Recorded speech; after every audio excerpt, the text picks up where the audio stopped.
Mais sinon, aza mabete. Merci. Et puis, azali ba gu ya basi oyo baseplisaka yo? Ben, malheureusement, non.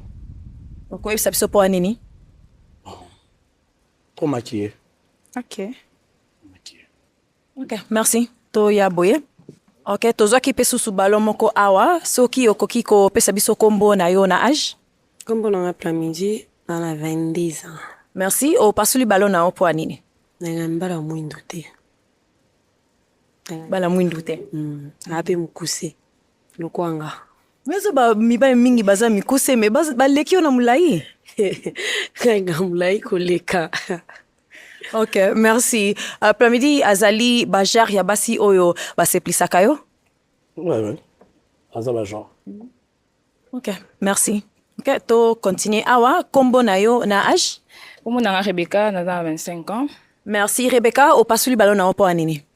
Napasoli ballon, aza mabete. Aza kitoko, mais namoni nda aza kimia. Nga alinga mbala za mwa boye. Po nga mo pe naza boye. Po makamuso bando ko senga ngango to bando mema ka ndenga kimia. Sunga na linga mo mbala za mwa. Ngolo yenge, ndenga nazali. Oui, c'est un peu ça. Oza na mabete. Merci. Azali bajar bagu ya basi olingaka? T'es Ok, pona nite? trop maquillé. Ok, merci. Ok, merci. To continue boye. Kombo na yo na age? Kombo na Rate, na 23 ans. Merci. Opasuli balo na yo mpo nini? Na lobenga alinga mobala za na mwa libumu. Aza libumu. Mais aza mabete. Me nazomona mwa libumu eza wana? Eza te.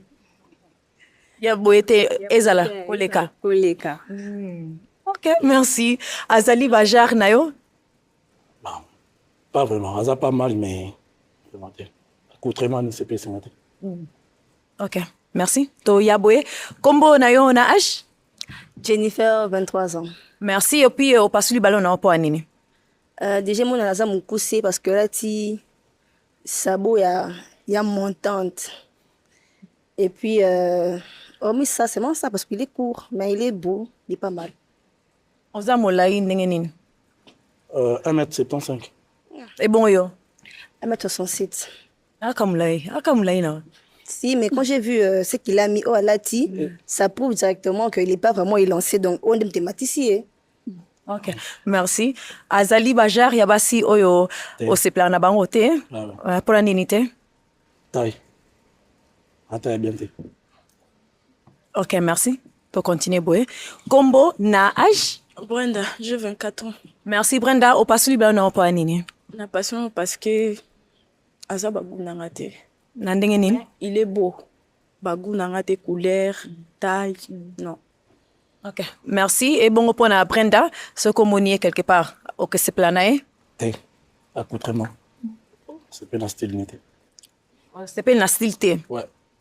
Ok, merci. Ok, to moni ozali na balo na yo, na koyi kotu na pona nini? Bon, Natiki Ballon Nanga, premièrement, j'ai aimé vraiment son style. C'est vraiment stylé, c'est très propre. Et deuxièmement, il est court. Comme tout à l'heure, la fille du Koloba, Azam Koussé, chaussures Matissé, oui, Azam Koussé. Sa couleur de peau, c'est vraiment waouh. Ok. Voilà. Ok, bon, Azali, Bajar, Yabasi, c'est plein na bango? Oui, il est lancé. Ok, bon. Donc, amoni Azali baguna yo? Oui. Ok. Siko, o ezali chance boko kotuna na ba question pona e sunga bino boye bana. Moi, oza ngo banda? Pas de problème. Ok. Oza maman? Non, non. Pas encore. À genoux. 25 ans. Ok. Ça va, pour moi, ça va. Yo posa na ba question ngo zong silae? Oui. Question Nanga Libosuiza, Osala Kanini. Et deuxième question Nanga, ambition Neza Kanini, chose en couple. Déjà, dans un gérant, il y a bureau d'échange, premièrement.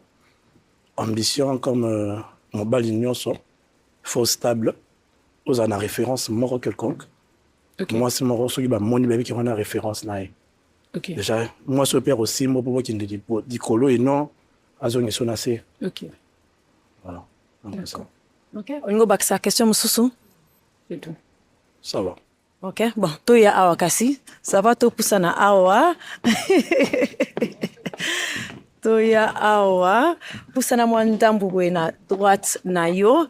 Ok, donc natunaki bino liboso kuna soki bozalaki na question suka olobi oza nango te okanisi mosusu te. Non, ça va. Ok, ebongo mpo na yo question suka eza Question suka. Ah, nayebi so atuna ngo mais tu eza te. Question suka eza. Tango utana mwana bato en couple, ba blague te. Je peux te blague te. Eh, blague eza te. C'est du sérieux là. Je Ouais. peux te blague te. Non. Je donne l'apparence. Non, l'apparence est souvent trompeuse aussi. Moi là, tu te trompes pas. Ok. Voilà. wow. Ok, bon, nga sikoyo natikali na mutuna moko mpo na bino mibale. A par rapport a ndenge bosololi na makambo oyo yoki mpo na ndeko na biso mwasi awa mpo na bobima bokende ezali oui ou non. Oui. Merci. Et puis mpo na yo ndenge moko kaka a par rapport a makambo yoki ezali oui ou non. C'est oui. Esimbi bwaka bale wana ekene musika na kozwa micro